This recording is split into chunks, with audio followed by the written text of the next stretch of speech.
In this episode of Talking Tottenham Tactics, we're going to rearrange the deck chairs on this Titanic of a supertanker as the icebergs rip up the hulls. We're familiar with the refrain that there's only one stat that matters, and that's the scoreline. While that may be true, football is a multi-billion-dollar business and there is no stone left unturned as long as money is involved.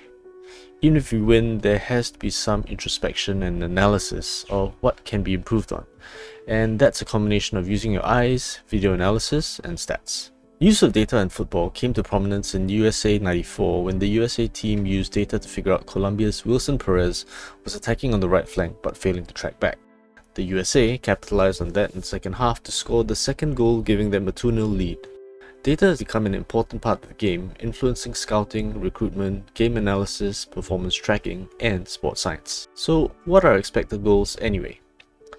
XG is a basic way of quantifying shots to approximate the team's shots and by proxy, chance creation and attacking performance. It calculates the probability of scoring based on a shot's distance and angle from goal, what body part was used, and how the chance was created. So why do we care about expected goals? There needs to be a way to quantify performances across a season in an objective way. We're all familiar with games where a team played well and deserved the win, but either luck or an extremely good performance by a goalkeeper or informed striker made the big difference. An example of this is Kane and Son were freaks of nature that overperformed their XG throughout their career, meaning that they had exceptional finishing and Spurs was able to manage even when our chance creation was meagre and mediocre. Having lost them and replaced them with mere mortal strikers, we needed to improve our chance creation dramatically to make up for this, because Richarlison and Solanke are going to need more chances to score the same amount of goals. So what can XG not achieve, or what's it not designed to do?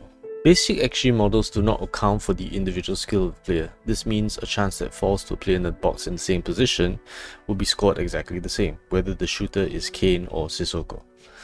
This fails to account for defensive pressure and intricacies like whether the player is off balance, the ball is slightly behind him, or if his shirt is being pulled. It doesn't evaluate chance creation. Advanced models may only take the assist into account, but not the passes before that. What it doesn't account for as well is game state, such as luck, the scoreline, how much time is left, the momentum of the game, whether it's just after a red card or the players and the fans are outraged from a refereeing blunder.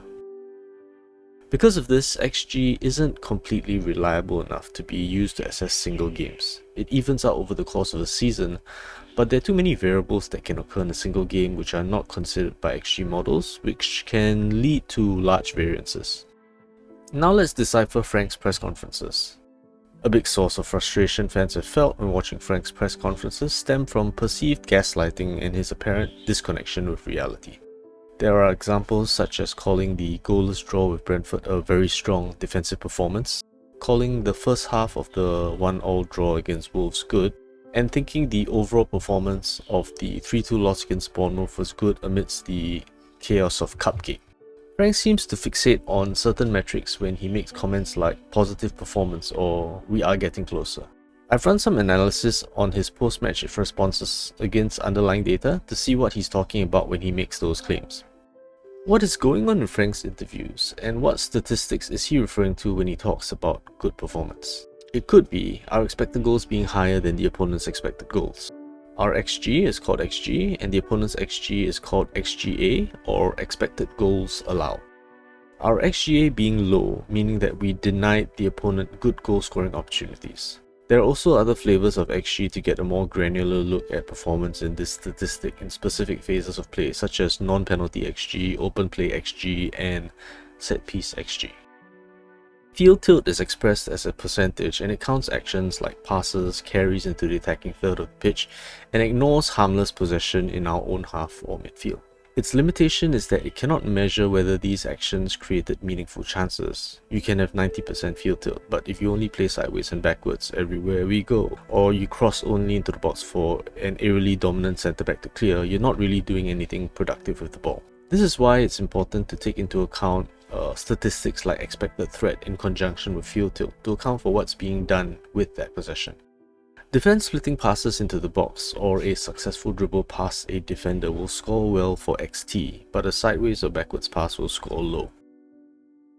Expected points. These take into account the total match XG and XG allowed, then runs thousands of match simulations to get probabilistic outcomes. These results are calculated to form the expected points you would have received on those thousands of match simulations. Points minus expected points is a formula used to calculate a team's actual points scored against their expected points. So there are defensive statistics like high recoveries, which counts winning possession in the opponent's final third.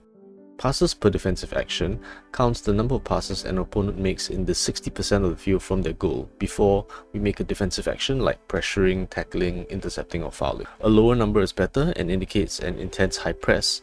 Our best in the league was 6.5 in the 3-2 loss against Bournemouth, and our worst was 27.81 in the 1-0 win against Crystal Palace. On-ball pressure refers to tackles, interceptions, fouls and pressures. Off-ball pressures refers to marking, covering and anticipating. This could be blocking passing lanes with positioning, moving to cover space if your teammate is beaten, any action that is defensive that doesn't directly defend the ball carrier. Now for the 4-1 game against Arsenal, you can see that Frank is upfront about our failings. He rightly points out the failure to press Arsenal. Our on-ball pressure score is 8, our lowest of the season, and with 108 being our average for the season. He also talks about duels, with the stat showing Arsenal won 54.2% of all duels, as well as the most successful tackles, 16 against 12, and a higher tackle success rate of 69.6 versus 57.1. When he talks about Arsenal playing it around us, it's a recognition of how we failed to stop Arsenal in build-up play. We had only one high recovery all game, with our season average being 5. Arsenal used this to create 11 chances to our 3, 27 touches in the box to our 4. And when we did have the ball, we also did little with it. Our game control score was 11, our second worst of the season, with our average being 89, and our worst XG of the season, 0.06, a monumentally meek display. Upon running analysis of Frank's post-match interviews, he's most honest when he talks about the best wins and worst defeats, probably because it's worth celebrating and talking about what worked well for the wins. And with the losses, there's no way to hide and lie that we played well when it's clear to everyone that the performance was bad. So in those interviews, he's candid and honest about our faults. In the 2-1 loss to Leeds, his answers were a bit more vague. He talks about, intangibles like mentality, character, cohesion and togetherness, and mentions something about looking solid defensively. The numbers don't bear this out.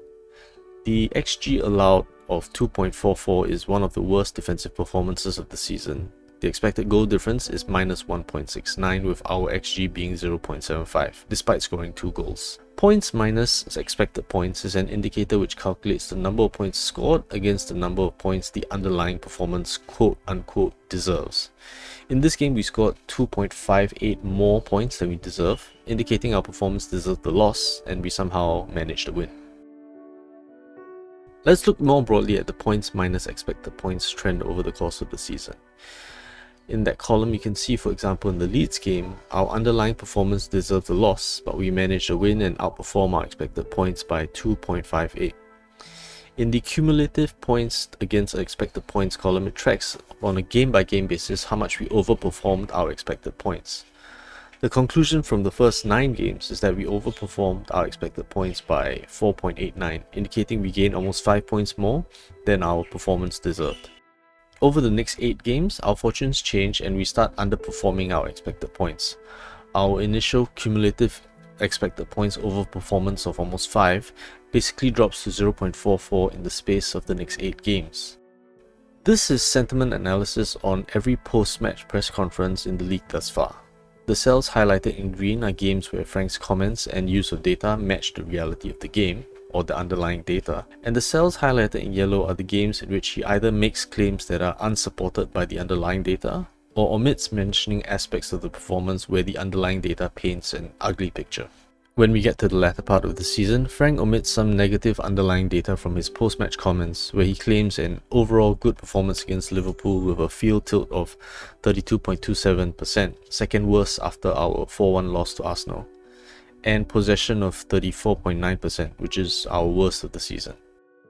For example, the 2-1 loss at West Ham was the pivotal result that turned most people against Frank, and he called it a positive performance, and that we were the closest to win it, but omitted the fact that we allowed West Ham set-piece XG of 1.79 and an overall XG of 3.29. To be fair to Frank, the injuries have drastically affected his ability to play his favourite pattern of play, which is to cross to the striker from the right flank for a shot on goal. With Kudus and Richarlison, we averaged 1.37 points per game and 1.52 xG per game for the 19 games they were both available. However, after Kudus' injury, our points per game dropped to 0.5, despite maintaining our crossing volume and increasing our xG. After Richarlison also gets injured, our crosses per game decreased dramatically as our target man no longer exists and we need to adapt to a different method of chance creation. However, our passes into the final third also decreased, indicating that we got worse at penetrating defenses. Speaking of injuries, it was very clear in January that the squad was in dire need of reinforcements, and yet the window closed with only Conor Gallagher signed as a viable contender for the first team. We've all heard David Pleat's opinion about the use of data for scouting, but one of the main constraints is the time and effort required to scout players in person. We understand that you need to use your eyes, but at the same time, you can't travel everywhere to see everyone, so you do need to be able to narrow it down in some way. The time commitment to watch a player's games is high, and there has to be a way to narrow down the candidates worth that time investment. Another good reason to use data is to map the attributes and capabilities of your existing squad and look for specific areas which are lacking. If I told you our midfielders lack the ability to make key passes, progressive passes and forward passes, would you agree with that based on the eye test? To find reinforcements which improve deficiencies, that allows us to build a list of players which would complement our existing squad based on them providing attributes and capabilities which are lacking. You can see from this list that Adam Wharton is far from the only choice available, and by having a list of players we can approach in parallel, we can ensure we do not repeat the mistakes of the summer window by hyperfixating on Ezra and Morgan Gibbs-White, to the point that the window closes without us having secured any signings whatsoever. When sorting by passes into final third, you can see a list of candidates. Ignoring the ones that are unlikely to come to Spurs, you can see a few which are viable. Let's sort the list again with through balls, and resort again with progressive passes, and again with key passes. You might observe that some names float to the top in multiple categories like Elliot Anderson, Angelo Stiller, David Ruam, Nicolas Pez and Valentin Bako. While this is simplistic, it's one way to narrow down the list of the vast array of possibilities into a short list of players to spend more time doing a more in-depth study of. At that point, you can start drilling down more and watching tape of them before deciding whether or not to scout them in person. I think it's fair to say when we signed Van der Ven from Wolfsburg, a number of fans thought he was just the cheaper alternative to Edmund Tapsoba. However, his underlying numbers, especially his pace and progressive carries, showed that there was a player there, with a question mark around his aerial duel capabilities. Come the summer window, we need our director of football in place, signing players for the club, not for a specific manager. This list of progressive passes is just a starting point, and whether these options even consider us would depend a lot on whether we have Champions League or European football of any kind to offer, before we even consider transfer fees and wages. Given that it's a World Cup year, we should be negotiating pre-contracts now, because players can play really well in the World Cup and increase their value and competition for their signature, while balancing against the risk of them getting injured due to the grueling schedule. As you can see from this diagram, this maps players by their shot creating actions and progressive passes. I've also set the circle of the number of progressive passes they receive. There are some elite players in elite teams there, but plenty of players with the right age profile like Valentin Bako, Elliot Anderson, Nicola Fangioli, and the Barantesia, who come from clubs like Strasbourg, Nottingham Forest, Fiorentina and Real Sociedad, where coming to Spurs even without European football would still be an attractive enough proposition.